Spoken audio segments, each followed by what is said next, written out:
NEET result വന്നു. അപ്പോൾ നമുക്കിവിടെ ഒരു സെൽഫ് ഫിനാൻസിങ് MBBS ആണ് കിട്ടുന്നതെങ്കിൽ ഇവിടെ ഒരു 50-60 ലക്ഷം രൂപ സ്പെൻഡ് ചെയ്യുന്നതിനേക്കാൾ നല്ലത് നിങ്ങൾ പുറത്ത് പോയിട്ട് ഒരു 40 ലക്ഷം രൂപയ്ക്കോ 45 ലക്ഷം രൂപയ്ക്കൊക്കെ MBBS എടുക്കുന്നതല്ലേ എന്ന് പല ആളുകളും ചോദിക്കുന്നുണ്ട്.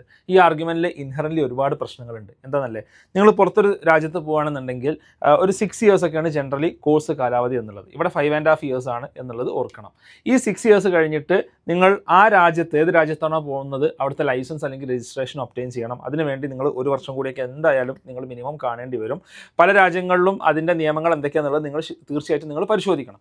അപ്പോൾ ഒരു 7 ഇയേഴ്സ് നമ്മൾ കൂട്ടിക്കഴിഞ്ഞാൽ പിന്നെ ഇവിടെ വന്നിട്ട് FMG എക്സാം എഴുതണം. അപ്പോൾ FMG എക്സാമിൻ്റെ ഇപ്പോൾ കഴിഞ്ഞ സെഷനിലെ പാസ് റേറ്റ് എന്നുള്ളത് 10% ആണ്.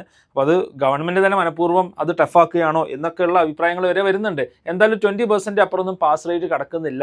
10 ആൾ എഴുതിയാൽ അതിൽ 2 ആളുകൾ മാത്രമാണ് ക്വാളിഫൈ ചെയ്യുന്നത് മാക്സിമം.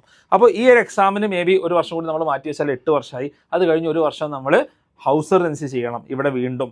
അപ്പോൾ 9 വർഷം. ഈ ഹൗസ് സർവൻസിക്ക് വേണ്ടി പലപ്പോഴും എന്തുണ്ട്, ഇവിടെ കാത്തിരിക്കേണ്ട ഒരു അവസ്ഥയൊക്കെ വരുന്നുണ്ട്. അതായത് ഈസിലി ഒരു 8 to 9 ഇയേഴ്സ് എടുക്കുന്ന ഒരു ജേണിയാണ് നിങ്ങൾക്ക് ഒരു MBBS എന്ന് പറഞ്ഞൊരു ഒറ്റ ഡിഗ്രി കിട്ടുക എന്നുള്ളത്. അതിനുശേഷമാണ് PG ഒക്കെ. അപ്പോൾ നമ്മൾ പലപ്പോഴും ഈ കോസ്റ്റ് നമ്മൾ കാൽക്കുലേറ്റ് ചെയ്യുമ്പോൾ നിങ്ങളൊരു 5.5 ഇയേഴ്സ് കഴിഞ്ഞ് MBBS കഴിഞ്ഞ് ഇറങ്ങിക്കഴിഞ്ഞാൽ അടുത്തൊരു 3 വർഷം നിങ്ങൾക്ക് എത്ര ഏൺ ചെയ്യാം എന്നുള്ള ഒരു കാര്യം നിങ്ങൾ എന്ത് ചെയ്യാറില്ല, നിങ്ങൾ പലപ്പോഴും ഈ ഒരു അസംഷനിൽ എടുക്കാറില്ല എന്നുള്ളതാണ് ഈ ഒരു ആർഗ്യുമെൻറ്റിലെ പ്രശ്നം എന്നുള്ളത്. അപ്പോൾ ഈ കാര്യങ്ങളൊക്കെ നന്നായി ആലോചിച്ച് മാത്രം നിങ്ങൾ പുറത്തു പോവുക. അതോടൊപ്പം NMC റെഗുലേഷൻസ് കൃത്യമായി വായിച്ച് പഠിച്ച് അത് നിങ്ങൾ പോകുന്ന കോളേജ് അല്ലെങ്കിൽ കൺട്രി അത് ഫോളോ ചെയ്യുന്നുണ്ട് എന്നുള്ളത് ഉറപ്പ് വരുത്തിയില്ല എന്നുണ്ടെങ്കിൽ ഭാവിയിൽ നല്ല പണി കിട്ടാൻ സാധ്യതയുണ്ട്.